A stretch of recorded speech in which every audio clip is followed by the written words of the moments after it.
Boa noite, amigos do CEAL. É uma alegria estar com vocês em mais um estudo do CEAL, que o CEAL está promovendo os nossos estudos costumeiros de todas as quartas-feiras, às 19h30. Esse estudo começou em 2007. Nós já tivemos a oportunidade de estudar o Livro dos Espíritos, nós já estudamos neste estudo... Opa, já estou até me ouvindo aqui também, estou ao vivo.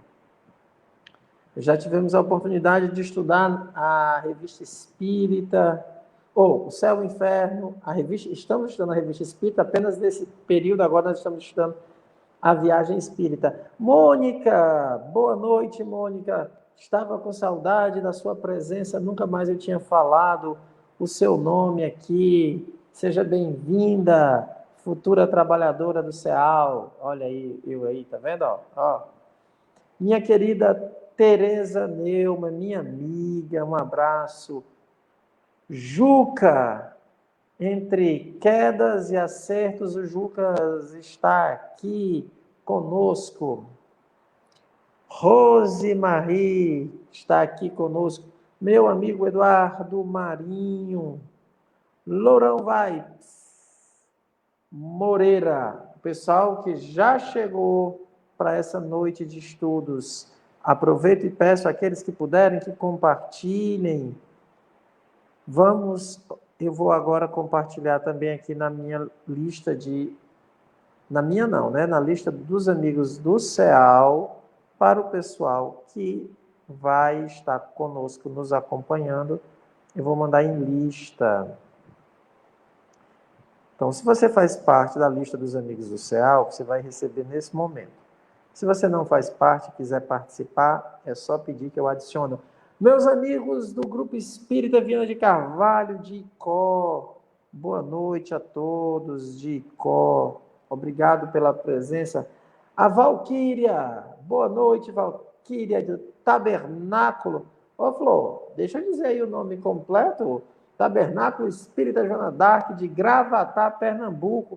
Valquíria, que semana passada disse que eu não falava o nome dela, pois eu vou falar os 3 vezes. Valquíria, Valquíria, Valquíria. Ó, Valquíria, eu tenho crédito agora para 3 reuniões se eu não falar o nome, tá bom? Brincadeiras à parte, é uma alegria ter a generosidade de vocês aqui conosco. Quem mais está chegando aqui? A Glaucilene está dando boa noite, a Kátia. Kátia, o Wellington já resolveu o problema da caixa d'água? Ah, Wellington. A Nena está dando boa noite. A Lúcia Soares, do Núcleo Espírita Gota de Luz, da Praia de Santa Rita, no Extremos, do Rio Grande do Norte. O Bruno Leão, que eventualmente participa dos nossos estudos, sempre faz perguntas muito boas, considerações muito boas, está aqui conosco. Minha amiga Ana Guiar está aqui. Eu vou compartilhar nesse momento na minha rede social. Vou abrir uma sala. Pronto, vamos lá começar. Iniciou a sala, o pessoal já está aí. Vamos fazer uma prece, gente, para a gente começar o estudo dessa noite? Vamos rogar a Deus, ao coordenador espiritual desse estudo, das quartas-feiras, que é Allan Kardec, que nos inspire para que possamos tirar proveito dos ensinamentos desta noite. Aqueles que desejarem fechar os olhos, que assim o façam. Bondoso Deus, Pai amantíssimo, nós agradecemos pela oportunidade que nos concede de estarmos reunidos em Teu nome. Rogamos o amparo, a proteção dos nossos anjos da guarda e pedimos ao coordenador do estudo desta noite, Allan Kardec, que nos inspire a absorvermos os ensinamentos e as orientações, buscando aplicá-los em nossa existência. Em nome de Jesus, Espírito de verdade, em Teu nome, Pai, damos por iniciado o estudo desta noite. Que assim seja. Nossa, o Bruno Leão já começou fazendo perguntas, vamos tentar discutir isso no estudo. Mas o Espiritismo não será religião, porque ele não é uma religião, Bruno. Mas a gente vai estudando isso, tá bom? A gente vai estudar isso. Muito obrigado a todos que estão aqui participando, como sempre, é uma alegria estar com vocês. Boa noite, Rafael. Ó, pessoal, quando vocês... Quem está fazendo os comentários aqui, está na sala. Olha aqui, o Rafael veio só para compartilhar, vai assistir amanhã no YouTube, porque ele está no curso de formação mediúnica. Meu amigo Antônio, médium de transporte, hoje começou a mediunidade de transporte do Antônio, começou hoje, ele está começando a distribuir as cestas. Ana Alzira, o pessoal querido que está aqui. Deixa eu explicar para vocês que agora vocês estão percebendo que o número de participantes, tem algumas pessoas que estão participando que não estão aqui, né? Vocês todo mundo já conhece. São as pessoas que estão fazendo o curso de formação mediúnica. Porque nesse momento nós temos 2 estudos acontecendo. Temos a formação mediúnica, que é coordenado pelo Marcos Felipe e pela Ana, que está acontecendo nesse momento, eles já estão no 2º semestre da formação mediúnica, e nós estamos aqui nesse outro grupo. É desse grupo aqui que nós estamos, que ano que vem, quem quiser fazer a formação mediúnica, tem que estar nesse grupo para participar. Então, é por isso que algumas pessoas me perguntam assim, mas tem menos pessoas assistindo agora na quarta-feira? Eu digo, não tem, gente. É que o grupo está dividido, são duas salas de estudo. Como o grupo está dividido, eu tenho que trazer pessoas para me dar o suporte. E mais uma vez vai estar aqui comigo, abrilhantando esta noite com os seus conhecimentos, as suas colocações sempre ponderadas, elucidativas. Nossa, eu estou me sentindo um daqueles políticos enrolão, personagem da escolinha do professor Raimundo, que ficava enrolando, né? Estou me sentindo um desses. Mas vamos lá, é só o tempo de vocês compartilharem. Meus amigos Gênison e Marcos, também conhecido como Marquinho. Boa noite, Gênison. Boa noite, Cícero. Boa noite, pessoal. Boa noite não, né? Bom dia, boa tarde, boa noite. A qualquer hora, em qualquer lugar. Marquinho, boa noite. Boa noite. Tudo bem? Tudo jóia. Como está o calor de São Paulo, Marquinho? Ultimamente tem feito frio, né? 16, 15, 14. Nossa, mãe. Bem diferente daí, né? Com certeza. Então, vamos, já que eu fiquei muito tempo aqui enrolando, vamos evitar as enrolações e vamos continuar estudando o discurso da Revista Espírita. E agora nós vamos... A Flor vai agora compartilhar, né, Flor? Sempre com o texto. Nós vamos começar, não sei se todos lembram, nós vamos começar com o Kardec vai dizer assim, agora ele vai trabalhar porque essa parte dos verdadeiros espíritas cristãos nós lemos, não, gente? É um pouco, pode subir um pouco, Flor.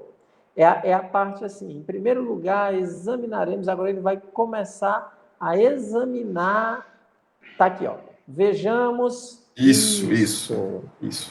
Ele vai começar a trabalhar agora quais as causas das animosidades. Por que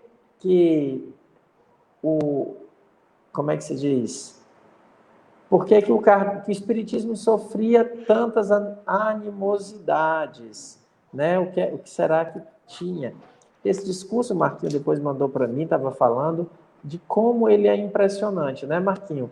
Esse discurso realmente é fantástico, a gente espera muito poder estar incentivando vocês a depois chegar em casa, pegar o livro, vai no IPEAC, no Kardecpédia.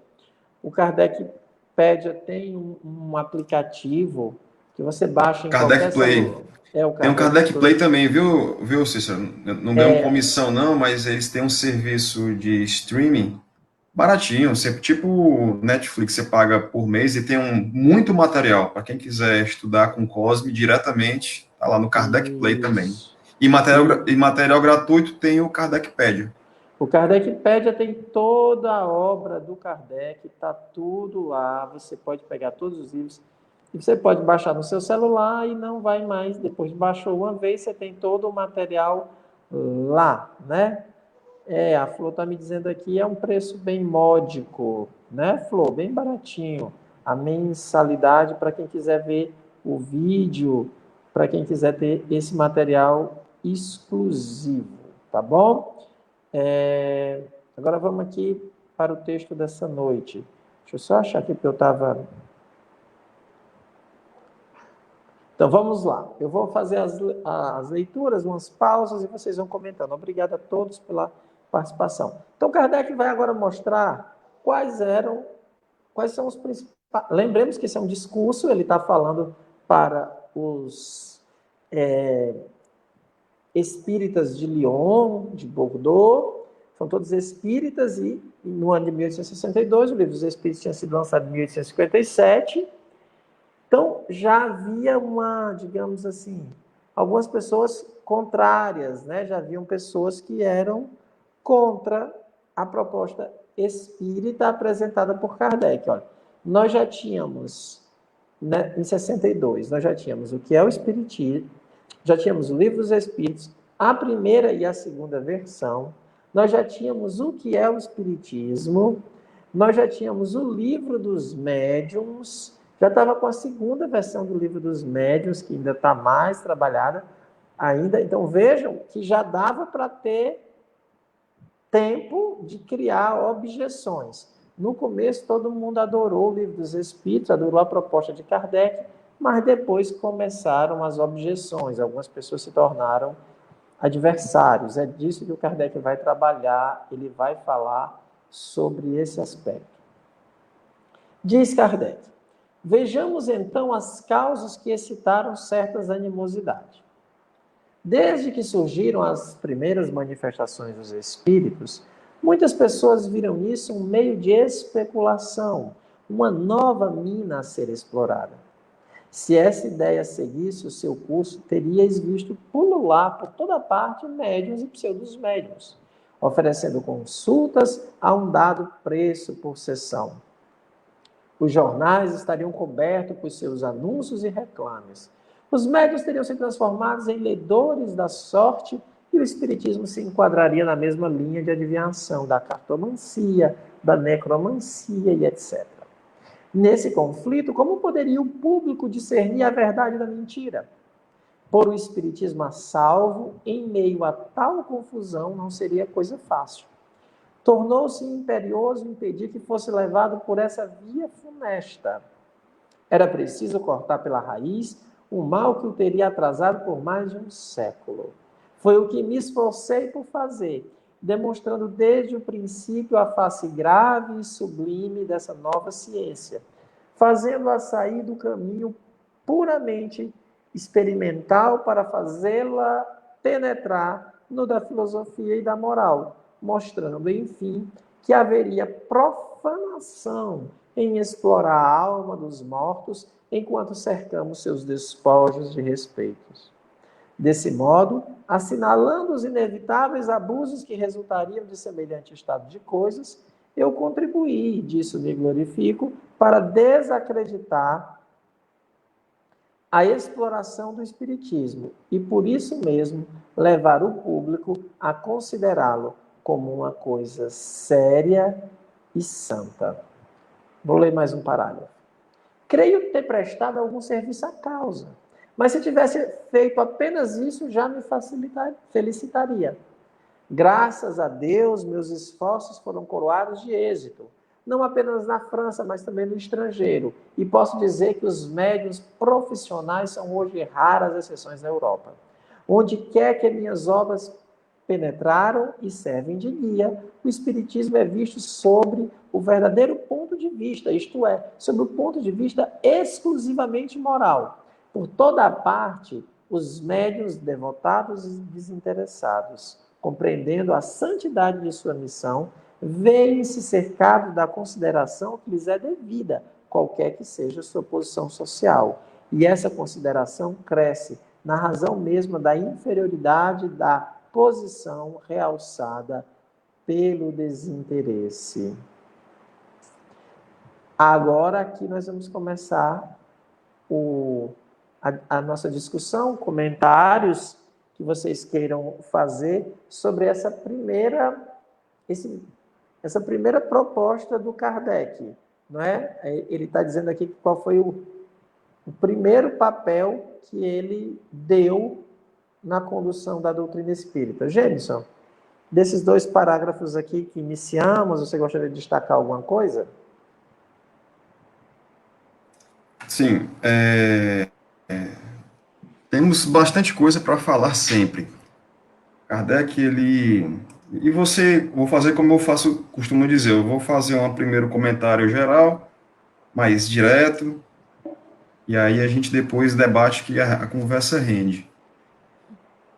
Em 2 momentos, Kardec deixa muito claro qual o verdadeiro ponto de vista a se considerar sobre o Espiritismo, que é o ponto de vista exclusivamente moral. Quando a gente vai ao Evangelho segundo o Espiritismo, Kardec ele faz uma observação semelhante lá na introdução. A primeira colocação que ele fala no Evangelho segundo o Espiritismo é assim: você pode dividir as matérias dos Evangelhos em cinco partes, né? Ele fala lá dos atos da vida do Cristo, o relato do cotidiano do Cristo, os milagres, as predições, né? O que aconteceria no futuro, os fundamentos para os princípios da Igreja e o ensino moral. Então ele dizia assim: todo mundo questiona 4 desses aspectos, só não questiona o ensino moral, porque quem se dedica ao cristianismo reconhece a sublimidade e a superioridade daquele ensino. Então, de forma mais direta, nesses 2 parágrafos, ele diz o seguinte, que quem quer se dedicar a um espírito verdadeiro tem que se debruçar sobre o aspecto moral da doutrina. Obviamente, os fenômenos, o texto da obra, as biografias são importantes, porque eles são, digamos, evidenciadores daquilo que aconteceu e daquilo que ele trouxe, mas o principal foco da doutrina espírita é a moral. E por quê? Porque Kardec entendia o seguinte, que como o ser humano é dotado de alma, a essência humana está na sua alma, e ele tinha como propósito desacreditar, vamos dizer assim, o materialismo. Ele dizia que o materialismo não deveria ser a última fronteira, né, da perspectiva do homem. A gente não deveria se conformar, se acomodar no materialismo. Então ele entendia o seguinte: o progresso do homem vai estar não na técnica, o progresso do homem não vai estar na política, o progresso do homem não vai estar na ciência, o progresso não vai estar no melhoramento moral. Por quê? Porque o principal produto da alma é o pensamento, e o pensamento é eminentemente moral. Moral ou amoral, né? Vamos dizer assim. Então, se eu me dedico a aperfeiçoar a moral, o resto vem por acréscimo. Por isso que o próprio Cristo dizia, isso é tão coerente com o cristianismo, com os ensinamentos de Cristo, que ele dizia, procurem o reino de Deus, porque o restante lhes será dado por acréscimo. Então, quando a gente se propõe a nos melhorar, a trabalhar os nossos vícios, a se importar mais com nossos defeitos, a procurar crescer nossa intelectualidade, a gente está sendo um bom espírita. É como se diz lá no outro trecho do Evangelho, o bom espírita. O verdadeiro espírito, o bom espírita é aquele que faz... Aí ele enumera uma série de coisas. Aí ele diz assim, isso aqui ainda não é a lista final, ainda tem muito mais coisa que o bom espírita precisa exercitar. E a virtude está no exercício a virtude está no exercício do combate ao vício. Então, resumidamente, essa era a principal preocupação de Kardec, que as pessoas fossem tocadas pelo raciocínio a voltar-se para um melhoramento moral. Vamos lá. Obrigado, Jenison. Deixa eu só dar uma dica, que é uma coisa que a gente fala e a gente entende, mas depois a gente tem que dizer assim, pai, eu acho que eu estou usando a palavra errada. Era igual quando eu dizia assim, ó, ore pelo anjo da guarda dele. Eu digo, não é ore pelo anjo da guarda, é ore com o anjo da guarda dele, né, Marquinhos? Não faz sentido orar pelo anjo da guarda de alguém. Quando você não gosta de alguém, você tem que orar com o anjo da guarda dele, né? E aí é outro que aí você acabou usando uma expressão, Jones, que a gente fala, e lógico que a ideia está perfeita, só que às vezes a gente cai nessa mesma ideia, quando você diz assim, trabalhar os vícios, trabalhar no combate aos vícios, né? Porque Trabalhar no combate aos vícios. A gente vai acabar assim, fortalecendo os Texto editado, correção anotada. Obrigado. Vamos trabalhar o combate aos vícios, porque senão fica... Embora todo mundo entendeu, lógico. É a mesma coisa. Vamos botar na conta da expressão idiomática, né? Em português a gente sabe que trabalhar o vício é trabalhar para que ele deixe de sê-lo.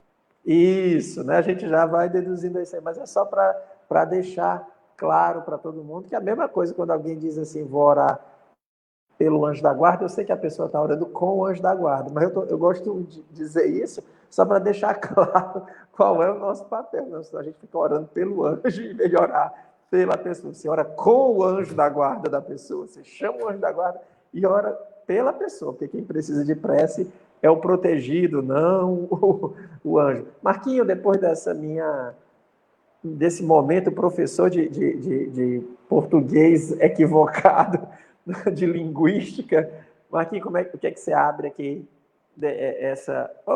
Marquinho, como é que você me faz um negócio desse? Desaparece na hora que eu vou lhe fazer uma pergunta.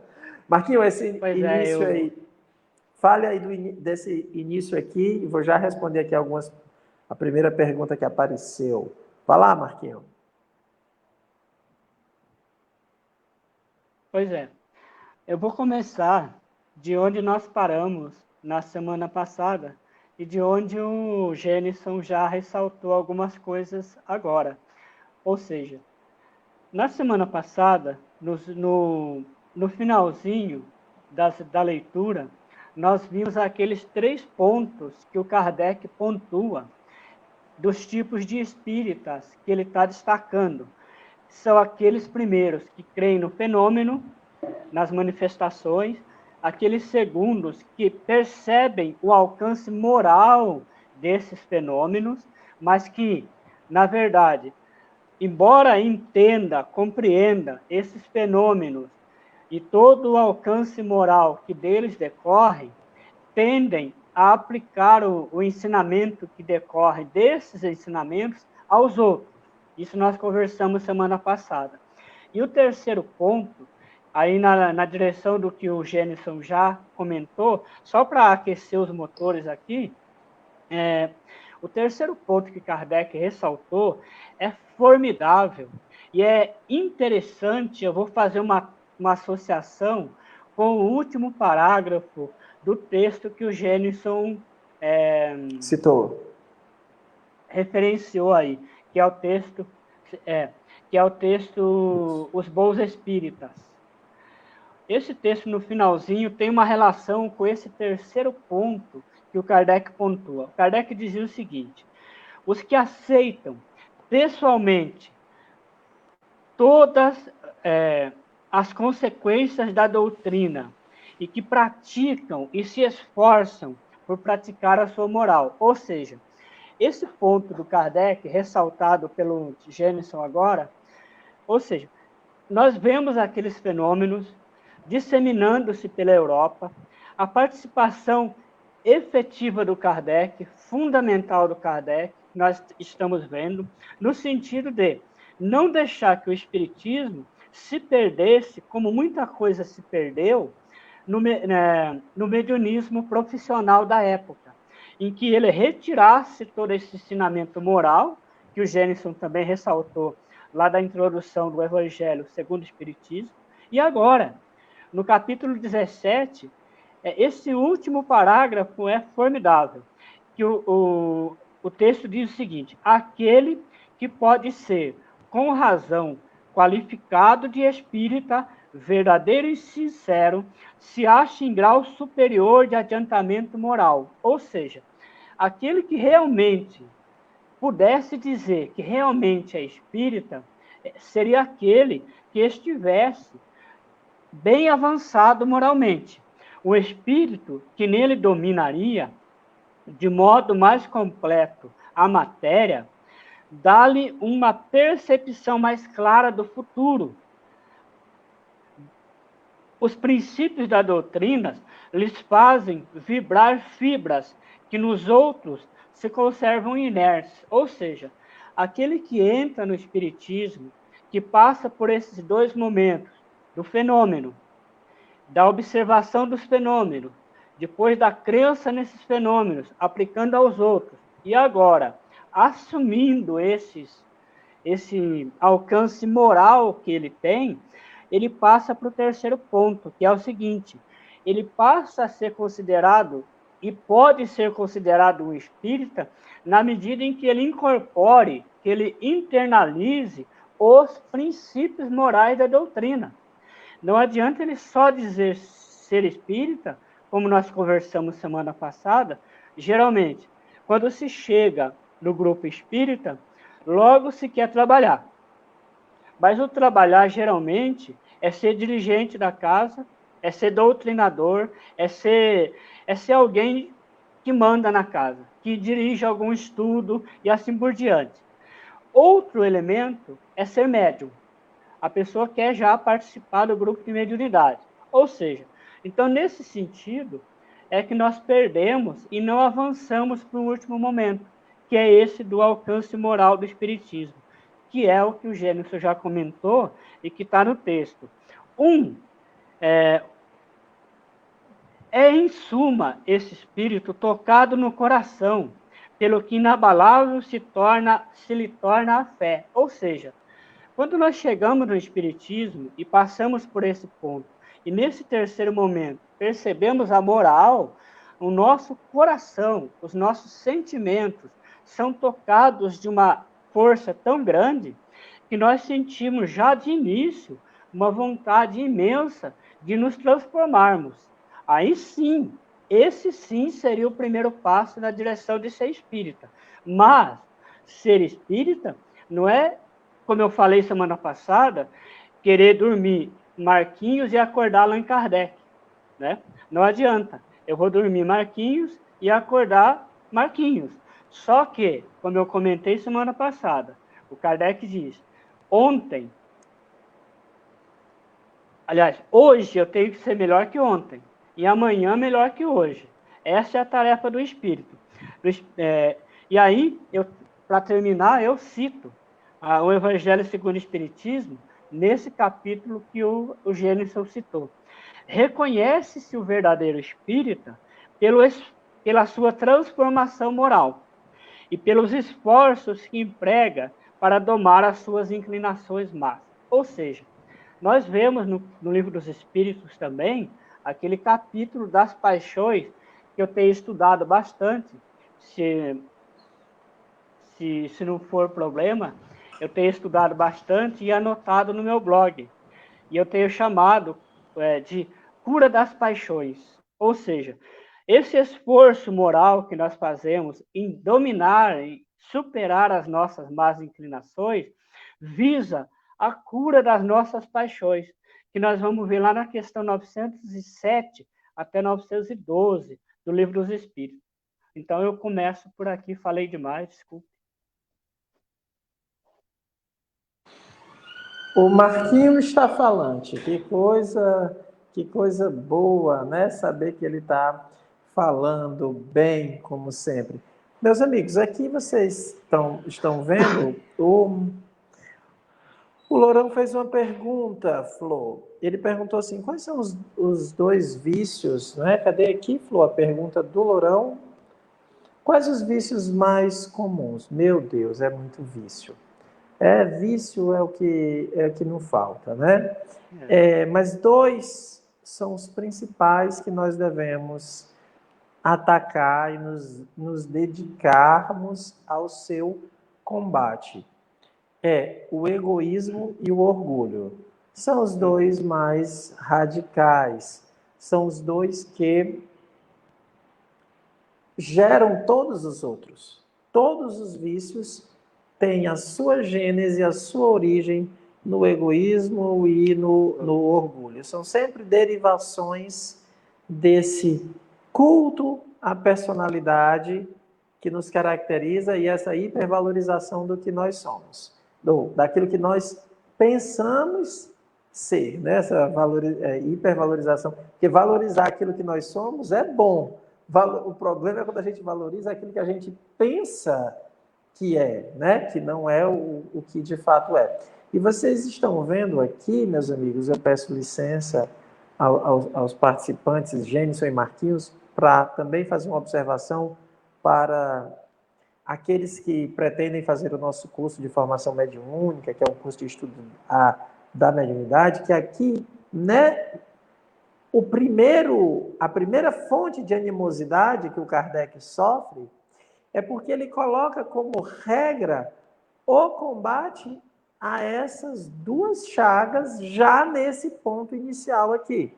Porque o que foi que ele disse aqui? Ele encontrou uma maneira de cortar o orgulho dos médiuns o orgulho, aí você vê, o orgulho, o egoísmo, a vaidade, todos os derivados, mas tem que focar no orgulho e no egoísmo. Quando disse que o médium espírita e médiuns, eles não são um privilégio do espiritismo, né? Mas o médium espírita, ele não pode cobrar por nada. Ele não pode cobrar nada. Então, aí ele já está combatendo, digamos assim, aquela primeira pancada muito forte no orgulho e no egoísmo. Você não pode ter nenhum benefício material com o espiritismo. Você não pode ter nenhum ganho, você não pode, através do espiritismo, ganhar nada. Não usá-lo como ferramenta de ganho. Porque é óbvio que quando você é espírita e compreende em sua profundidade, como o Marquinho falou, você vai ser uma pessoa melhor. Sendo uma pessoa melhor, provavelmente as suas relações de trabalho melhorem, outras oportunidades surgirão, mas não é em decorrência do espiritismo, é em decorrência da sua transformação moral. E a gente não pode também fixar nisso, porque senão a gente vai cair numa chamada teologia da prosperidade, que é você associar a transformação moral a ganhos neste mundo. E os ganhos deste mundo são sempre, você vai ganhar paciência, você vai ganhar calma, resignação. Os ganhos são nesse plano, não tem benefício material. Ninguém fica rico porque se torna espírita. Pelo contrário, você, do ponto de vista material, talvez até perca o seu dinheiro, porque você pode se empenhar em vez de estar juntando dinheiro, fazer obras, colocar isso para funcionar, para auxiliar os outros. Então você vai começar até a se preocupar menos em juntar, né? No sentido de juntar aqui do acúmulo, não é? A gente não está aqui deixando claro que ninguém está aqui cortando as relações de trocas que o nosso mundo se caracteriza. Estou dizendo assim, o acumular não é mais o objetivo, não passa a ser. Então, você se torna, você passa a ter uma outra visão. E aqui o que ele está fazendo aqui, já disse, se eu não tivesse colocado nessa via, ia estar cheio de médiuns e falsos médiuns, vendendo os seus anúncios nos jornais, e ia ter gente atrás. Vocês podem ter certeza, por incrível que pareça, É uma lógica muito estranha, mas a lógica é, se os nossos grupos cobrassem, por exemplo, para fazer um estudo, você diz, olha, ali tem um curso, mas para participar você vai ter, nós cobraríamos. Nós teríamos mais gente do que se ele fosse gratuito. Porque a gente não consegue perceber que haja valor em algo que seja gratuito. Porque para nós, a gente monetiza tudo. Então, se é de graça, não pode ter valor. Não pode ter valor. Agora, se você cobra, as pessoas acreditam que tenha um determinado valor porque está sendo cobrado. Então, ele vai dizer isso, ele vai cortar logo pela raiz esse mal que, segundo ele, teria atrasado um século, pelo menos, se fosse permitido cobrar. Então, uma coisa que a gente já pode ficar claro é que, em Espiritismo, você não tem nenhuma cobrança. E uma outra coisa muito importante, que isso tem que ficar muito claro, os seus ganhos, os seus capitais externos, fora do centro, fora do seu grupo, aos olhos dos bons espíritos, de nada vale em relação ao outro. Então, vamos supor, o Gênison, um grande empresário, o Marquinho, um boia fria, né, Marquinho? Boia fria do interior de São Paulo. A opinião deles vale a mesma coisa do ponto de vista espírita. A mesma coisa. Não é porque o Gênison é o grande empresário que eu vou dizer assim, Gênison, fale mais. Porque os seus capitais externos te levam a ter um valor maior. Ou o Gênison, não, eu vou inverter, o Marquinho, que fala alemão, que tem mestrados, que toca Chopin, Beethoven, só com uma mão, o Gênison sendo analfabeto. A opinião deles, para nós, é o mesmo valor. Porque são opiniões morais, do ponto de vista da moralidade. Não são os títulos, os doutorados, que fazem a diferença para a ciência espírita. Então, ninguém é melhor por esses capitais conquistados fora. Todo mundo é igual. Agora, em determinado assunto, o Gênison vai poder falar alguma coisa que o outro não tem experiência, porque o Gênison tem da área do direito, ele vai somar com isso. O Marquinho tem é versado na filosofia e na história, ele vai acrescentar isso, mas do ponto de vista moral, todos três, todos que estão assistindo, espírito imperfeito. Ninguém é melhor, os seus capitais externos não te valorizam, então você não tem pompa. Por isso que ele está dizendo, a gente não pode esperar assim, ó, chega. O Kardec diz isso num texto que eu queria poder citá-lo de cor, mas eu não sei a frase de cor, quando ele diz assim, que às vezes apertar a mão de um humilde camponês lhe aquece o coração e de um aristocrata lhe regela a alma. Porque às vezes aquela pessoa ali mais humilde entendeu a proposta. E aquele que teria muito mais condições não entendeu. E não só não entendeu, está querendo ganhar em cima, está querendo aparecer. Então, aquele que quer aparecer, usar um instrumento do espiritismo para aparecer, para ganhar alguma coisa, esquece. Então, médium não é especial, palestrantes, oradores, essas coisas que surgiu, que nem tem isso no Kardec, mas vamos lá. Orador não é especial, coordenador de estudo não é especial, atendente fraterno, a pessoa que você vai conversar, nada dessas pessoas são especiais, elas são todas espíritos imperfeitos, com as suas limitações, as opiniões dela têm o valor de uma opinião, não pode ser tida como a verdade, até porque a verdade é uma experiência dela, e ela não pode lhe aplicar para você. Então, se ela está fazendo alguma coisa, ela está fazendo alguma coisa porque é uma experiência dela, é o caminho dela. O que a gente tem que lembrar é que a doutrina é maior do que isso, e o processo é de autoconhecimento. Não é conhecimento dos outros, é de autoconhecimento. Então, aqui você vai perceber por que é que ele está falando isso para os médiuns. De cara, ele já está combatendo. Baixe a bola, médiuns.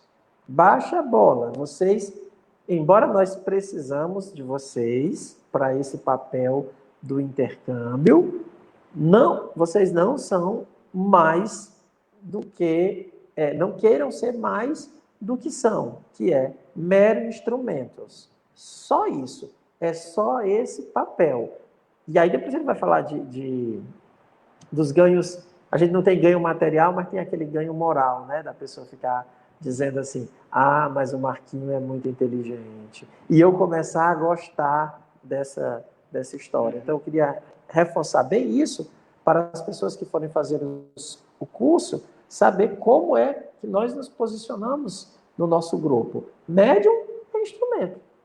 Médium é instrumento. E só. Ele não ganha mais nada além do que essa adjetivação. O que ele vai ganhar é como ele vai utilizar essa ferramenta para o seu aprimoramento moral. E aí é particular. Ninguém sabe como é, só a consciência. O Gênesis quer falar e o Marquinhos quer falar. Não é isso? Então, vamos lá. Eu vou ser bem rapidinho, só para não perder o embalo do seu comentário. É o seguinte, esse é um dos motivos que eu gosto muito desse texto da viagem de 62. Por quê? Porque ele ressalta isso que você acabou de comentar. Ele vai apontar que ele viu, lado a lado, príncipes, operários, mecânicos, vivenciando a doutrina espírita. Isso é muito belo para a gente retomar. Na minha opinião, isso seria voltar a Kardec. Porque o que tem acontecido geralmente vamos voltar para o Kardec, mas cada um quer voltar para a sua visão pessoal de Kardec. Ninguém quer voltar para o Kardec mesmo. Sim. Só isso. Gênesis. E dizer também que como ele angariou muitos desafetos com o que ele chamava de mercadores da mediunidade. Então, como ele... E isso é um ponto que a gente, para você ver, né, estamos falando aqui de voltar para Kardec, de voltar a Kardec. Se a gente, pelo menos, tivesse ido a Kardec, muitos dos fatos que a gente já viu não teriam tido repercussão ou ganhado notoriedade ou crédito. Então, quando ele diz, olha, eu encontrei o quê? Quando eu vi o fenômeno explodir, eu vi que se a gente não tivesse chamado a atenção para o verdadeiro foco da doutrina espírita, toda essa parafernália, toda essa pantomima ia se voltar contra a própria doutrina. Por isso que ele fala, né? Demoraria um século para eu limpar a imagem da doutrina espírita. E mais à frente ele comenta, se eu tivesse feito só isso, já teria valido a pena todo o trabalho. Para você ver quão importante para Kardec era o aspecto moral do espiritismo. Ele não estava preocupado com sociedade, número de espíritas, fenômenos. Não, ele catalogou os fenômenos porque eram fatos que ele via. Então, isso ajudava as pessoas a conhecerem e se reconhecerem. Mas ele não... Se vocês observarem, após a edição do Livro dos Médiuns, na Revista Espírita, ele não dedica mais tanto estudo sobre o fenômeno, vamos dizer, a anatomia do fenômeno, porque já estava lá posto. Então, o processo, como é que acontece, ele não entrou muito nisso, porque não tem como explicar, não tem como saber. A gente já viu obras famosas descrevendo como é que se dá o processo. E aí ele dizia, olha, eu não vou dizer que é mentira, né, pegando o raciocínio de Kardec, né? Eu não vou dizer que uma obra dessa é verdadeira ou não, porque eu não tenho nem critérios para apreciar, não tenho nem como comparar ou aferir se aquilo é autêntico. Então eu vou ficar perdendo tempo me dedicando a isso? Não. É muito melhor eu me ocupar em conhecer. E aí, faço um parêntese, da importância de conhecermos outras filosofias, filosofia no sentido estrito. Conhecemos o pensamento de grandes nomes, Aristóteles, Platão, Santo Tomás de Aquino, Leibniz e tantos outros que existem aí, que já deixaram a sua contribuição, sem precisarmos de inovar, porque isso vai abrir a nossa mente. Isso eu falo aqui, claro, para quem pode, para quem tem o interesse, mas para mostrar que a visão que, pelo menos, eu tenho da doutrina espírita, ela está muito mais voltada para esse lado. eu entendo que muita gente procura aproximar-se de centros espíritas por conta de dores, mas isso também não é válido, é como eu digo, cada um tem seu momento e seu tempo, ninguém julga. Mas para quem se diz assim, eu sou espírita e quero conhecer a doutrina e quero viver o que a doutrina propõe, eu tenho que estudar. Eu tenho que me reunir em grupo com amigos que têm o mesmo propósito para também estudar. Essa era a essência da sociedade espírita, de uma casa espírita. E não como ele via adivinhação, previsão de adivinhação não deixa de ser previsão de futuro, né? A adivinhação do futuro, qual a sorte que eu vou ter aqui ou ali, aconselhar-se sobre negócios a serem feitos.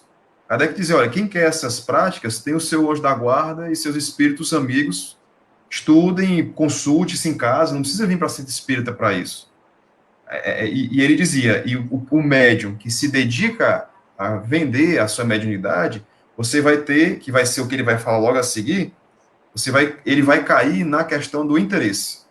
Porque quem quer um serviço por paga vai ter que receber o serviço, sob pena de ser considerado caloteiro. Então, se não tiver a autêntica comunicação, vai ser qualquer comunicação. E ele dizia, para não ter esse problema, converse com quem não cobra nada. Com quem, nem, e outro aspecto que vamos falar também a seguir, nem prestígio, porque essa também é outro pagamento, vamos dizer assim, prestígio, status, reconhecimento, que acontecem com quem também acaba ganhando notoriedade. E ele combateu isso fortemente e, por conta disso, ganhou muitos desafetos. Exatamente, esses são os principais fontes de desafetos, foi isso mesmo.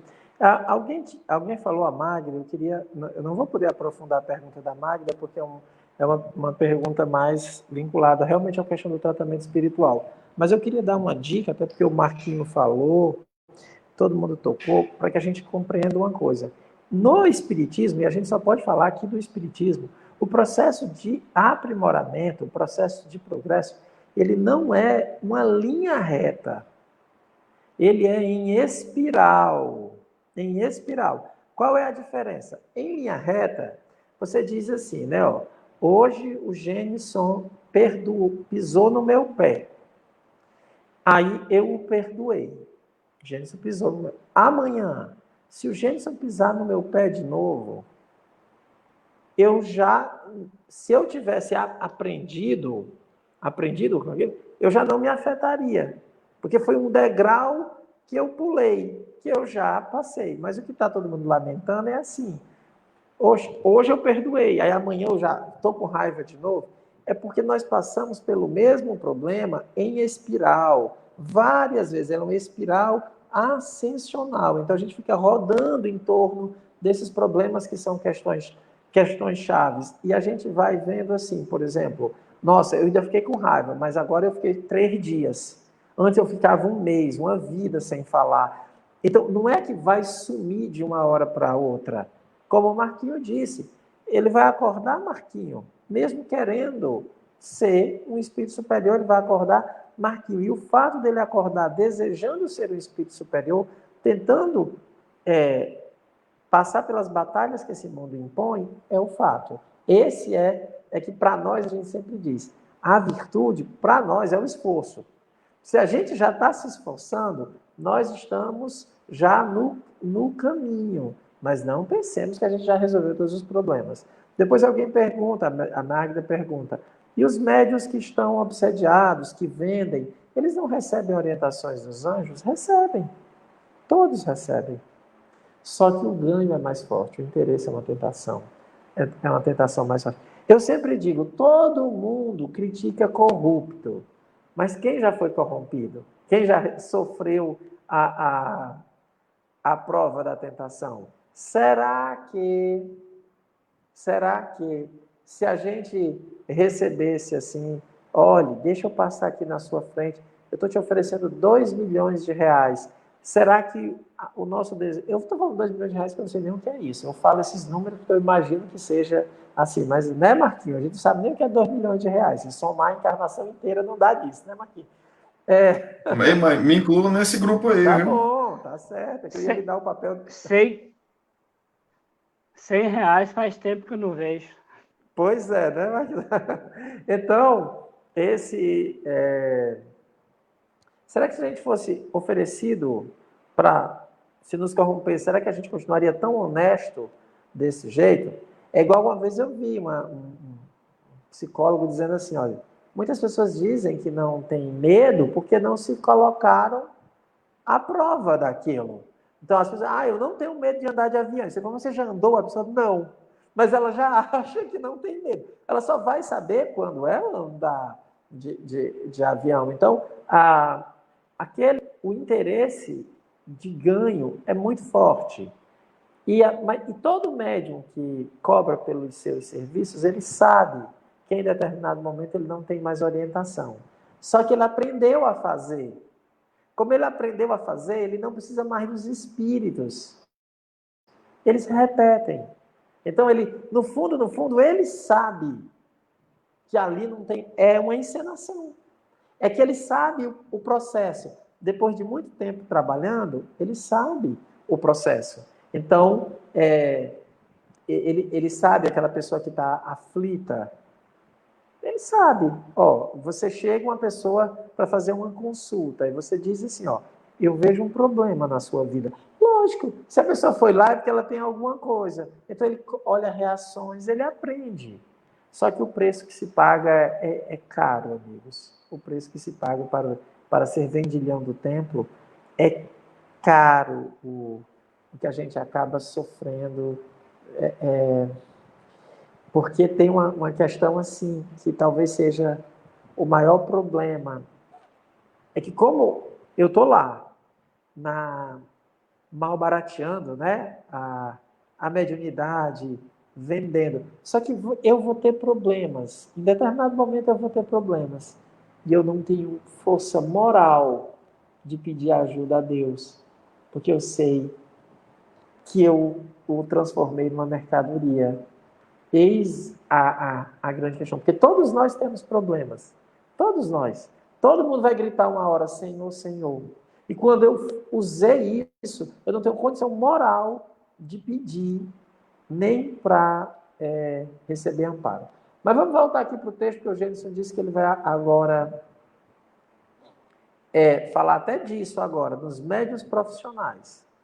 Ele diz assim, Flor, o texto, obrigado, Flor. Não pretendo absolutamente dizer que entre os médiuns profissionais não existam muitos que sejam honestos e dignos de consideração. Mas a experiência provou a mim e a muitos outros que o interesse é um poderoso estimulante à fraude, pois tem em mira o lucro. E se os espíritos não colaboram, o que frequentemente ocorre, pois não estão por conta de nossos caprichos, a astúcia fecunda em expedientes encontra facilmente meio de supri-los. Para um que agisse lealmente, haveria 100 que abusariam e que prejudicariam a consideração do espiritismo. Por outro lado, os nossos adversários não descuidaram de explorar em proveito de suas críticas as fraudes que puderam testemunhar.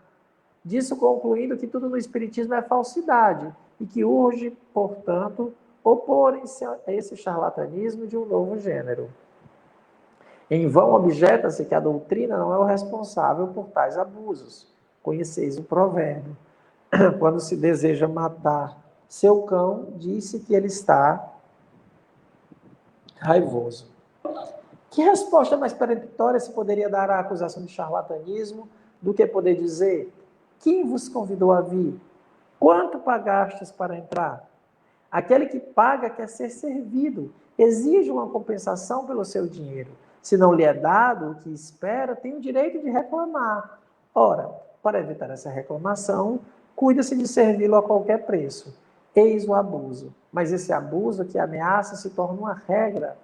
Ao invés de uma exceção, é preciso deter. Agora que uma opinião se formou a este respeito, o perigo não é de se temer, senão para as pessoas inexperientes. Aquele, pois, que se queixarem de ter sido enganados, ou de não haver obtido as respostas que desejariam, podemos dizer: se tivesses estudado o Espiritismo, saberia em que condições ele pode ser experimentado com frutos. Saberias quais são os legítimos motivos de confiança e de desconfiança, o que, em suma, se pode dele esperar, e não terias pedido o que ele não pode dar. Não terias ido consultar um médium como um cartomante, para solicitar aos espíritos revelações, conselhos sobre heranças, descoberta de tesouros e sem outras coisas semelhantes que não são da alçada do Espiritismo. Se fostes induzido em erro, deveis apenas culpar a vós mesmos. Aqui ele dá uma grande lição, né? O Gênesis deu uma desaparecida. Marquinhos, o texto é bem autoexplicativo e a gente até já falou um pouco, o Gênesis voltou, mas eu queria que vocês pudessem abordar, amigos, que nesse texto Kardec, nessa parte aqui, Kardec deixa muito claro o que? Os limites do Espiritismo e que o Espiritismo não nos dá tudo o que a gente quer. Ou seja, nem sempre nós seremos curados, nem sempre o espírito que nos obsedia será moralizado, nem sempre a resposta é positiva do jeito que nós queremos. Começando agora com você, Marquinhos, já que da outra vez começamos com o Gênesis. Destaques, essa questão dos limites que a própria ciência tem, que você nos fala sobre isso.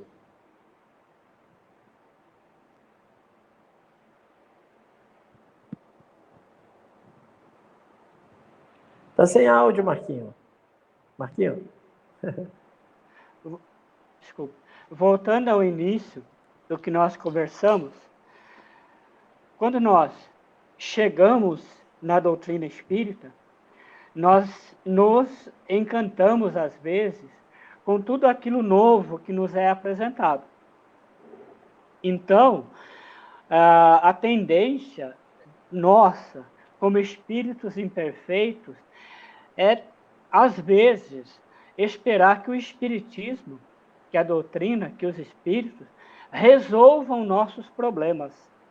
E aí, esses médiums que estão ali oportunamente para aproveitar essa ocasião, fazem uso dessa nossa ingenuidade quase.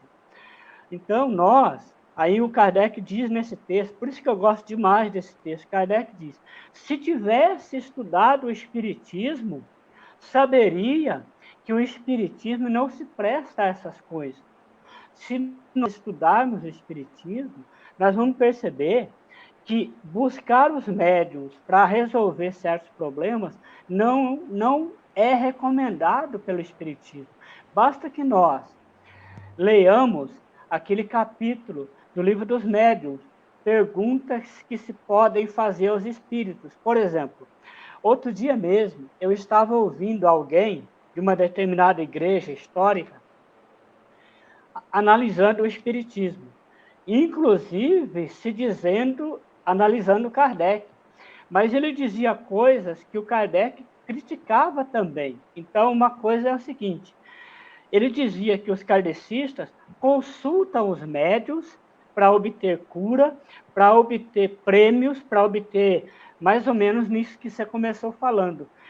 Quase que ele disse que o Espiritismo é uma teologia da prosperidade, assim como as outras, que ele estava criticando.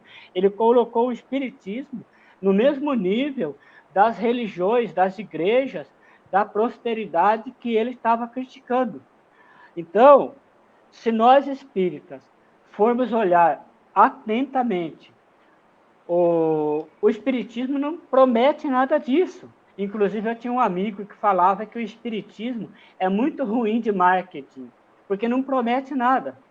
A única coisa que ele promete é: tudo que for ensinado só valerá se você aplicar a si mesmo. Se você não sair daqui melhor, de nada adiantou ter vindo. Começa por aí. Gênison, os limites doutrinários. Pois é, Marquinhos, você vai falar as verdades, aí o pessoal fica triste, cara. Palavras duras essas, rapaz.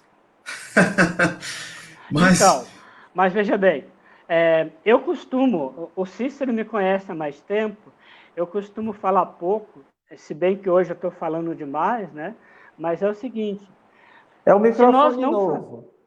é, se nós não falarmos o que está escrito nas obras do Kardec, ninguém vai ler. Agora, tudo isso que eu estou falando está escrito lá. Se o Marquinhos falou isso, mas aonde ele tirou essas ideias? Ora, é só ler o que eu citei agora, está no livro dos médiuns. Ou seja, por isso que às vezes eu brinco com o Cícero, eu já fui chamado de espírita ortodoxo, graças a Deus, né? graças Por a quê? Deus.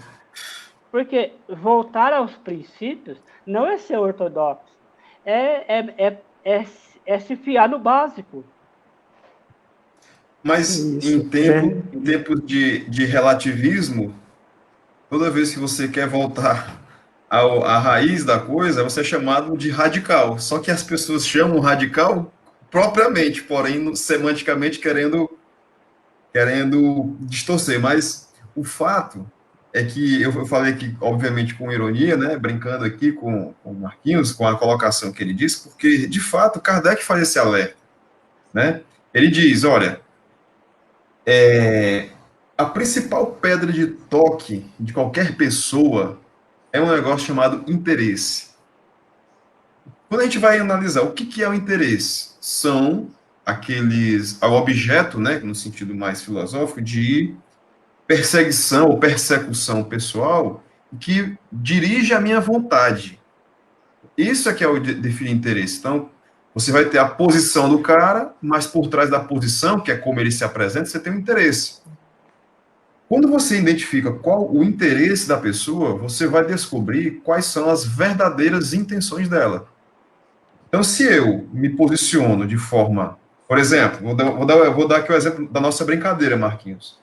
Você falou uma verdade, que o Espiritismo não promete nada a não ser o esforço, a consciência de que você tem que ter, que o processo ele não é simples, que ele é longo e que ele é árduo.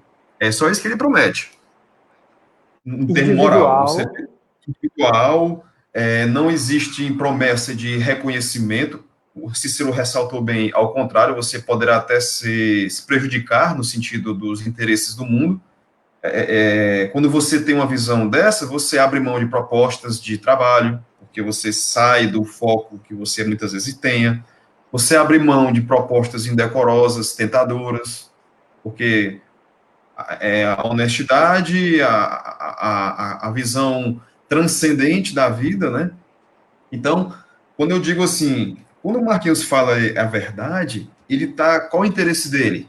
O interesse dele é em abrir os olhos das pessoas e enxergarem a travessia e tomarem consciência de que a porta é estreita. Então, existe o que nele? A vontade de que as pessoas se encorajem e avancem. Quando você observa que a pessoa está falando por paga ou por aplauso, você não tem como garantir que o interesse dele é sincero. O interesse dele vai ser em quê? Na paga e no aplauso. Então, se a gente for construir de forma muito fácil, pretensiosamente falando da minha parte, claro, das pessoas enxergarem qual é o interesse. E aí a gente pode expandir essa percepção para nós mesmos. O que é que eu quero dentro de um centro espírita? O que é que eu quero dentro de uma igreja protestante? O que é que eu quero indo à missa semanalmente à igreja católica? O que é que eu quero indo a terreiro de Umbanda? Não interessa.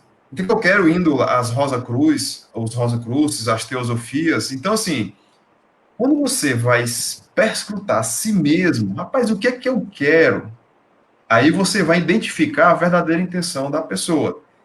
Kardec faz esse alerta, por quê? Porque nós somos muito facilmente seduzidos pelo discurso fácil, pela promessa fácil. É o que a gente chama, hoje em dia, muito em voga de populismo, né? Não, eu prometo mundos e fundos aqui, eu seduzo através de propostas magníficas. E eu tenho um colega que ele é delegado da Polícia Civil e ele trabalha em acompanhando fraudes, né? Estelionato, esse tipo de golpes, né?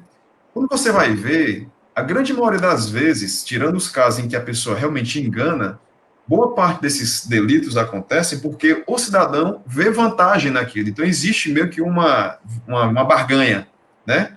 Então, a gente não pode se deixar ser fraudado.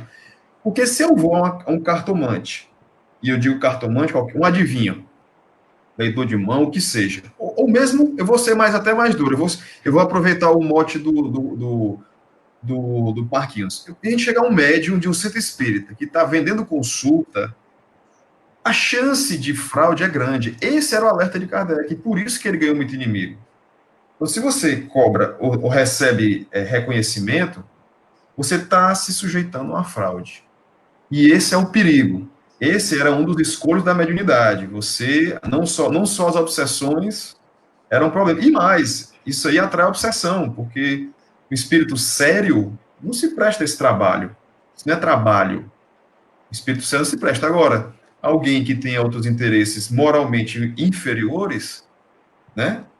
Espíritos, né, que têm interesses moralmente inferiores se aproximam desse tipo de situação.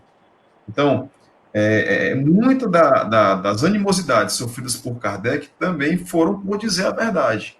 Ele praticamente faltou dizer assim: afaste-se desse tipo de gente. Afaste-se, porque isso é como dizia, é cilada, Bino.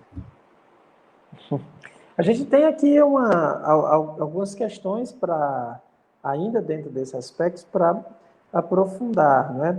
Queria pegar um comentário do meu amigo Reginaldo, que colabora conosco. Reginaldo, acho que eu vibrei tanto para o seu notebook voltar a funcionar que você já está participando de novo, né? Ele teve um tempinho que ele estava com o notebook com problemas, né? Ele pergunta assim: se esses fatos e comportamentos ocorrem na casa espírita, a responsabilidade não está no diretor mediúnico, junto com o presidente da mesma? É que a gente precisa sempre trabalhar essa questão de terceirizar os problemas. O problema não é desse ou daquele, esse é um problema nosso, da nossa essência, que nós precisamos trabalhar, Reginaldo, que a gente gosta de... primeiro, a gente gosta assim de ser creditado por coisas que nós não somos os artífices, né? Nós gostamos de levar o crédito sobre coisas que não são nossas. E aí você pega, a gente tem todo um trabalho aqui, e para quem nos acompanha há bastante tempo, sabe como é árduo esse trabalho que a gente tem de desconstrução. Eita, Marquinhos, vai já cair para trás, a palavra que ele não gosta. Mas esse trabalho de mostrar para as pessoas, realmente nem cabe desconstrução, porque é o fato, né? Que o CEAL, por exemplo, é um local onde você vem para estudar, mas não tem nele em si nenhuma virtude.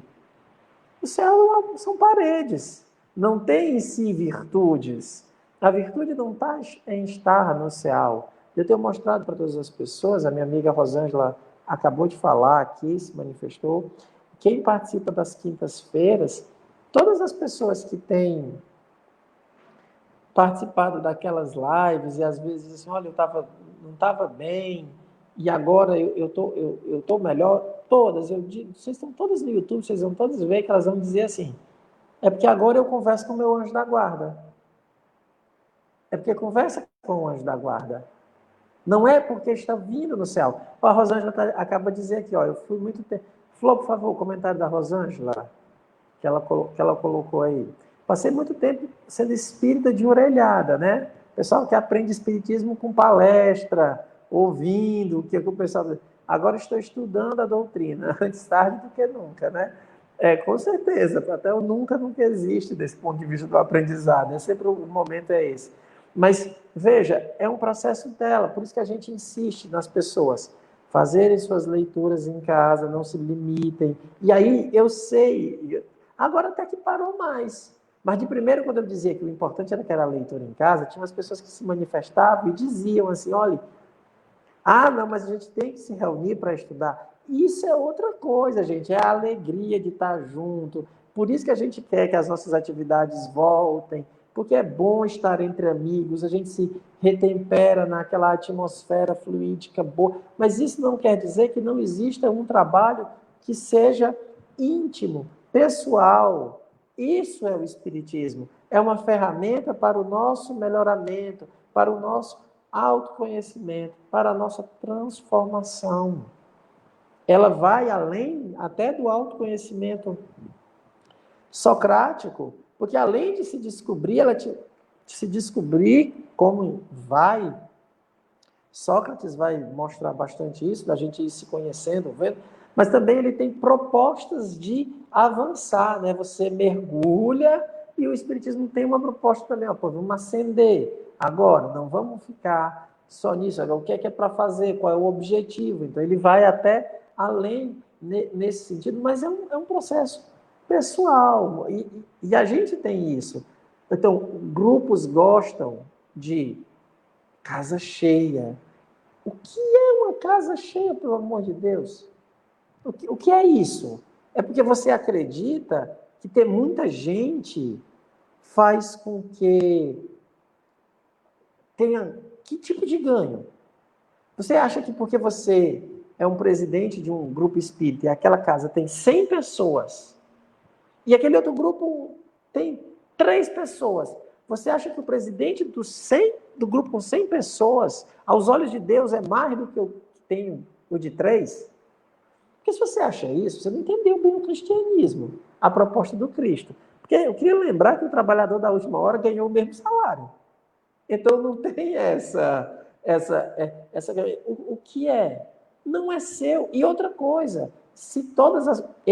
Eu falei ontem na live, esse mês de julho, de agosto, 80 mil pessoas foram alcançadas pelo CEAL. 80 mil pessoas. Eu estive em quase todas essas lives que estavam lá. Eu estive falando, vamos supor que eu falei aí desses 80 mil, vamos pensar que umas 70 mil pessoas me ouviram falando. Eu tenho algum... Vamos pensar que essas 70 mil pessoas, depois de terem ouvido a gente falar, se tornaram espíritos bons. Ouviram a gente falar, se transformaram em 70 mil espíritos bons. Já pensou, Marquinhos? 70 mil espíritos bons na Terra? É que eu estou querendo, né, deixar, vamos pensar assim, 70 mil espíritos bons. Qual é a virtude que eu ganhei porque transformei 70 mil pessoas em almas boas? Zero, se eu não tiver me transformado. Então não tem vantagem nenhuma as quantidades. É zero. O importante, e até entra nisso daqui que o Gênesis acabou de falar.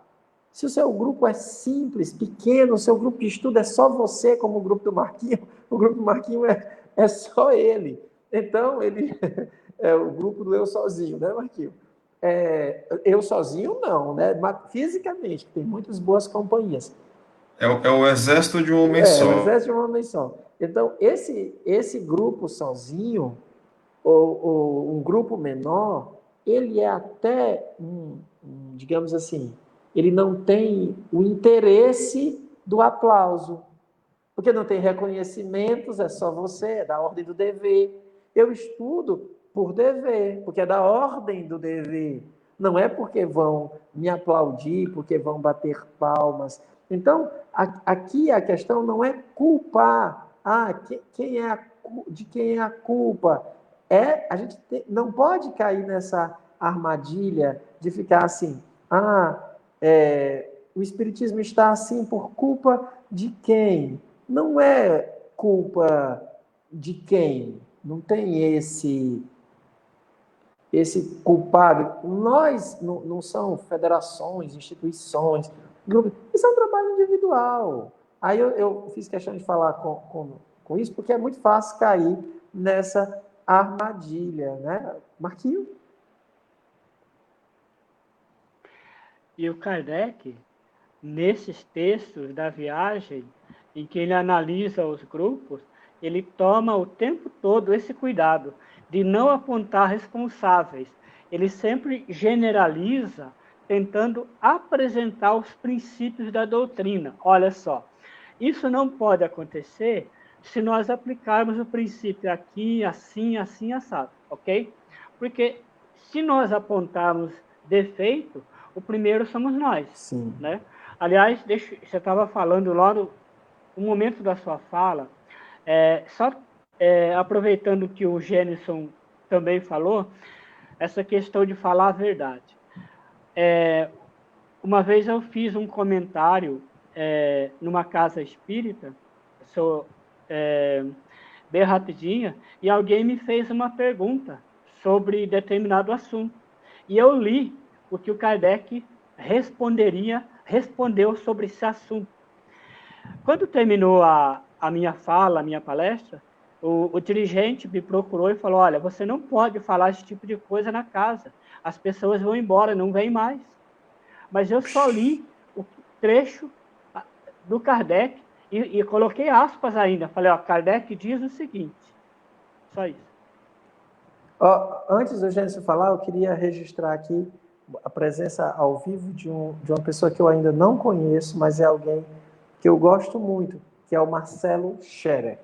Não sei porquê, mas eu tenho um carinho especial pelo Marcelo Scherer. Um abraço, meu amigo. Também queria registrar a presença aqui que está assistindo de uma pessoa que faz muito tempo que não participa, que é a minha amiga Fernanda.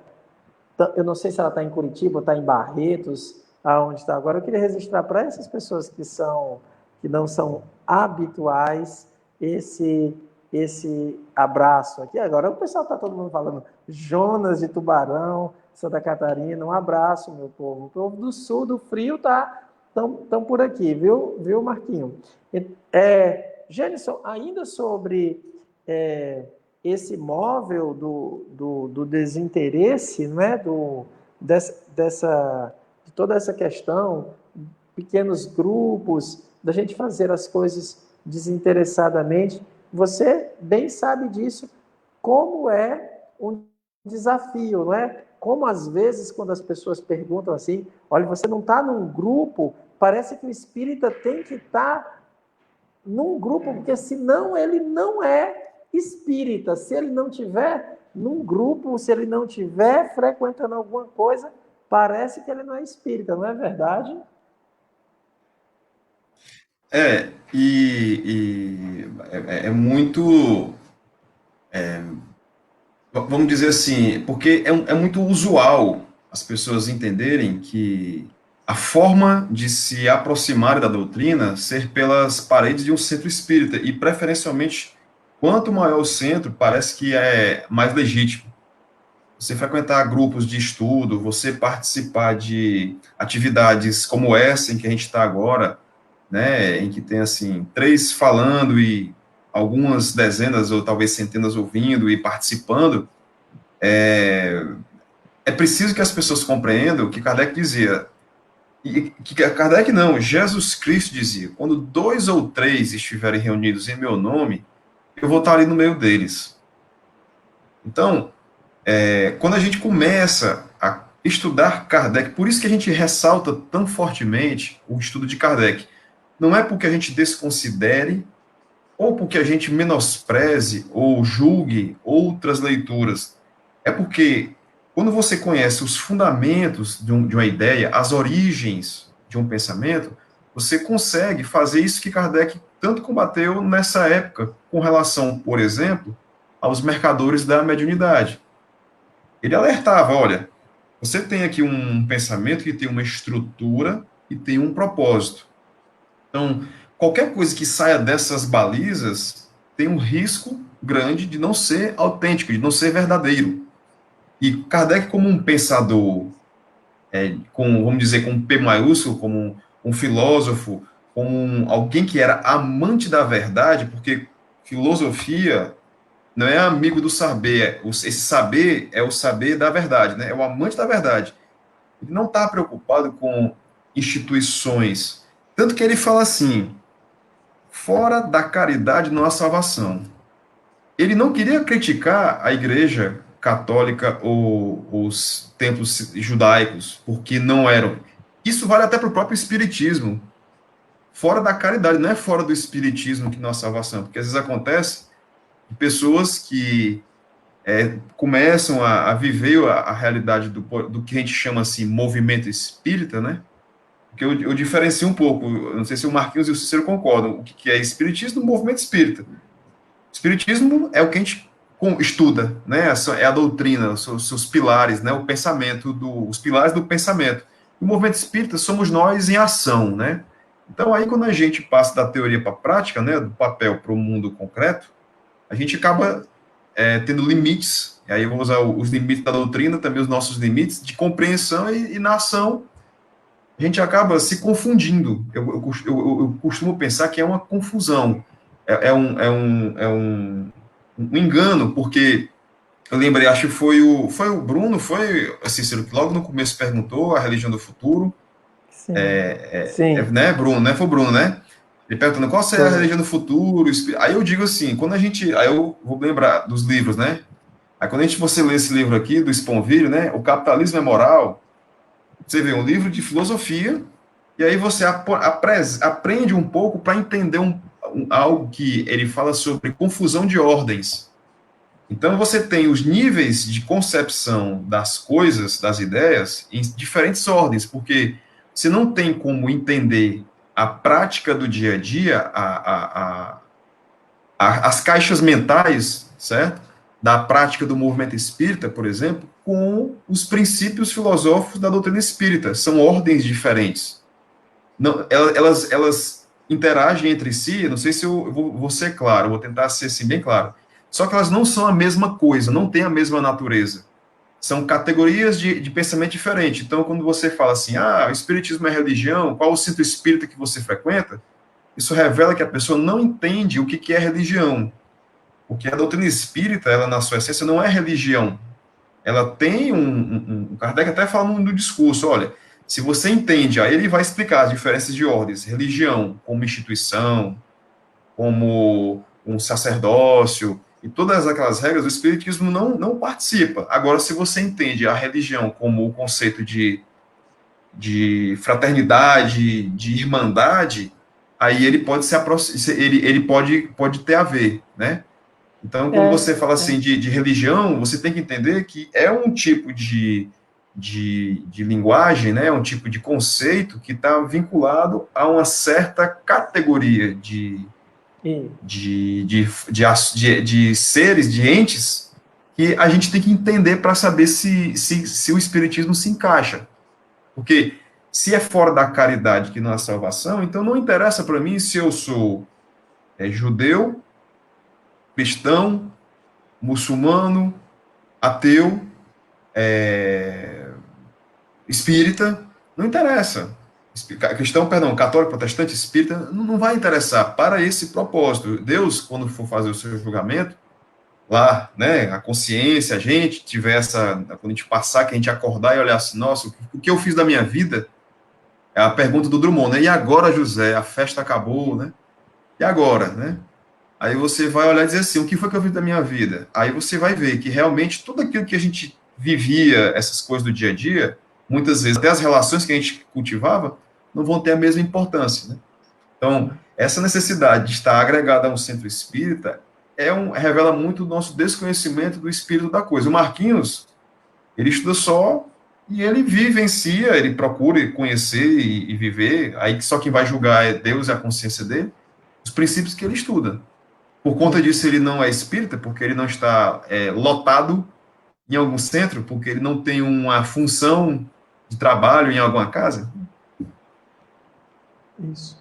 Essa colocação aqui da Rosângela, que você trabalhou, né? Infelizmente a gente já está chegando ao fim, mas ela diz muito disso que nós vivemos. Você diz para a pessoa, eu sou espírita, e imediatamente ela pergunta, qual é o centro que você frequenta? Isso mostra, assim, resume tudo, como a gente substitui a vivência doutrinária da doutrina, que é um instrumento da nossa transformação moral, para frequentar uma instituição. Isso é uma tragédia, porque Kardec nunca, quando alguém lhe perguntar qual centro que você frequenta, você pode dizer, eu frequento o mundo de provas e expiações, porque é aqui que eu vivo a doutrina espírita. Então, quem perguntar qual é o centro, eu estou aqui no mundo de provas e expiações,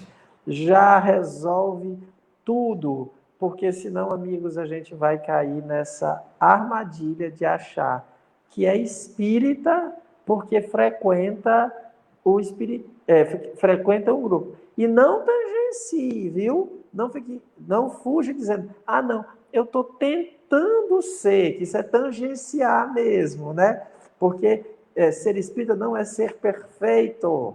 Então o pessoal tangencia, nunca quer responder de fato, porque aí a gente... Não, olha, o fato de você dizer que é espírita, isso implica que você está estudando a doutrina e procurando aplicar. São os dois elementos decisivos. Você precisa estudar, conhecer as bases filosóficas e aplicar. É isso que caracteriza. Porque se você já disser que só vai dizer que é espírita, quando você já aplicar tudo, aí você não é mais espírita, porque você é segunda ordem. Segunda ordem não tem espiritismo. Os bons espíritas não estão estudando espiritismo. Imagina que tem que estudar espiritismo.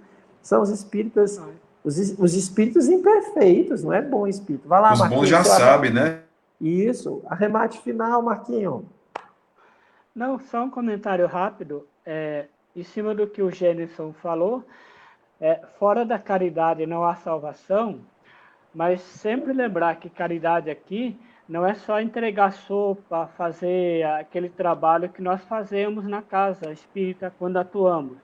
Mas fora da caridade, segundo a entendia Jesus, lá na questão 886. Quer dizer, fora da caridade, quando nós atingirmos o nível de perdoar, de indulgência e benevolência, sempre. E, conforme o Cícero falou, às vezes nós esquecemos, eu não sou espírita, eu estou tentando ser. Não, eu sou imperfeito, mas sou. Pronto. Perfeito, eu sou imperfeito, mas sou espírita. Isso é um fato, não dá para dizer eu estou tentando. Não, eu sou espírita, agora sou imperfeito. Marquinho, o arremate final. Embora você tenha acabado de novo. Nossa, Marquinho, eu parei de falar de sopa, porque o pessoal, eu já estava como inimigo da sopa. E olha que eu amo sopa. Quem me conhece sabe que eu adoro sopa. Sopa é uma coisa que eu gosto muito. Mas eu falava tanto da sopa que o pessoal começou a pegar no meu pé. Lá vem um cara que combate a sopa. Não é que a gente está combatendo a sopa. Imagina se alguém... Olha o bem que os grupos que estão distribuindo sopa no centro da cidade, nesse período em São Paulo, que é um frio terrível. Eu vi agora algumas pessoas em situação de rua chegaram a morrer congeladas do frio. Então, esse trabalho é um trabalho que tem todo um mérito, precisa ser feito, gente. Diminuir a miséria. É aquilo que o Kant fala. Tem um filósofo alemão que diz: eu posso ajudar 1 milhão de pessoas, a humanidade toda, mas se eu não aproveito isso para mim, eu só fiz o bem, mas eu não angariei nada para mim. Pronto, é só isso que a gente costuma dizer, né? Costuma falar isso. Olha aí, o está dizendo que jantou um agora, Reginaldo. Então, não é nada contra as sopas, nada contra as visitas nos hospitais, nada disso, mas é porque a gente nunca pode perder a noção sincera de caridade, que é perdão, benevolência e indulgência. Perdão, benevolência e indulgência. Essas 3 coisas nunca pode faltar, porque é possível distribuir uma sopa sem ter o perdão no coração. É possível. Pessoas que não perdoam são capazes de distribuir uma. Mas não deixa de ser um bem. Não deixa de ser caridade. Só não é caridade. Só não é caridade. Então, tá entendendo? Você distribuiu 1000 sopas, mas você não perdoou para aquilo que a gente chama de salvação, ou seja, sair do mundo de provas e expiações, isso não aconteceu. Que é uma mudança para a segunda ordem. É só isso, a gente nunca pode esquecer que o objetivo principal é vivenciar essas três coisas, o perdão, a indulgência e a benevolência, que é o plano do pensar, o plano do sentir e o plano do agir. Nós precisamos modificar os três aspectos, o modo como sentimos, o modo como pensamos e o modo como agimos. Aí nós mudamos de ordem. O objetivo é mudar, a gente se tornar bom espírito. Eu preciso mudar esses três planos. Meus amigos, muito obrigado pela presença de vocês. Agradeço a presença de todos que estão aqui, das participações. Tem aqui amigos de todos os locais. Muito obrigado. Vamos fazer uma prece e depois vocês se manifestam aqui, dizendo se vocês ainda querem o Marquinhos e o Gênison na próxima semana. Esqueci de avisar, gente, meu amigo Daniel teve um imprevisto. Vocês sabem que o Daniel, ele é o rei dos imprevistos. O Daniel, quando foi para o CEAL, ele conseguiu vencer os imprevistos, ele foi. No dia que ele foi, nós tivemos uma pane elétrica, até bombeiro apareceu, porque o Daniel, ele causa, ele não é uma pessoa, ele é um acontecimento, ele é um cataclisma, né? Então, mas ele me disse que na próxima semana vai estar com a gente, mas eu prefiro não anunciar, não pôr no cartaz para não ter problema, tá certo? Mas se Deus quiser, na próxima semana. E se vocês quiserem, né? Digam aí se vocês querem que a gente continue aqui conversando, porque se vocês não quiserem, eu peço para a Rosângela ficar aqui no lugar da gente, que ela é muito melhor, está falando muito melhor e é bem mais tranquila do que nós. Vamos fazer a nossa prece. Gênison, um abraço. Marquinhos, um abraço. Já já a gente aqui conversa com o nosso público. Vamos falar aqui, fazer uma prece final e convidá-los amanhã a estar conosco, falando sobre as falsas obsessões. Amanhã tem Dr. Demé, hein? Quem gosta do Dr. Demé, amanhã nós teremos um texto dele maravilhoso. Marquinhos, você está amanhã com a gente, falando do Dr. Demé? Marquinhos vai estar amanhã falando do Dr. Demé. Falsas obsessões, gente. Será que isso que a gente tem é ciclópico? Será que isso que a gente tem Será que tudo que a gente tem é uma obsessão? Será que a gente pode colocar aí na conta dos espíritos todas as dificuldades que nós passamos? Então, amanhã, viu, se você quiser descobrir isso, se você tem uma falsa obsessão, cultive-a até amanhã, porque depois de amanhã você não vai ter mais falsa obsessão, não. Você vai ter que se responsabilizar pela sua obsessão. Então, amanhã é o dia de livrar-se das falsas obsessões. Vamos fazer a nossa prece de agradecimento. Bondoso Deus, Pai amantíssimo, nós te agradecemos pela oportunidade de estarmos unidos em teu nome, Pai. Agradecemos a presença daquele que dirige os trabalhos deste grupo, dos estudos da quarta-feira, que é Allan Kardec. Sentimos a presença de Kardec aqui, nas suas palavras, nas suas orientações. Buscamos vivenciar isto que aqui aprendemos. Obrigado, Kardec, pela presença constante em nossos estudos. Agradecemos aos bons espíritos, aos nossos anjos da guarda. Pedimos a Jesus, o Espírito de verdade, que nos abençoe, que nos envolva em seu amor, que nos estenda a sua mão socorredora, para que possamos sair da situação em que nós mesmos nos colocamos. Em teu nome, Jesus, em nome de Deus, damos por encerrado o estudo desta noite. Se conosco, Pai, hoje e todo sempre, que assim seja. Muito obrigado, meus amigos. Olha aqui, o pessoal está aqui se manifestando.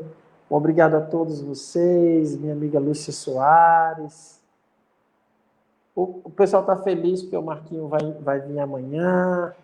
A Rosângela está feliz porque vai falar sobre o Marquinho, sobre o Dr. Demé e o Marquinho. Tá até aqui o pessoal.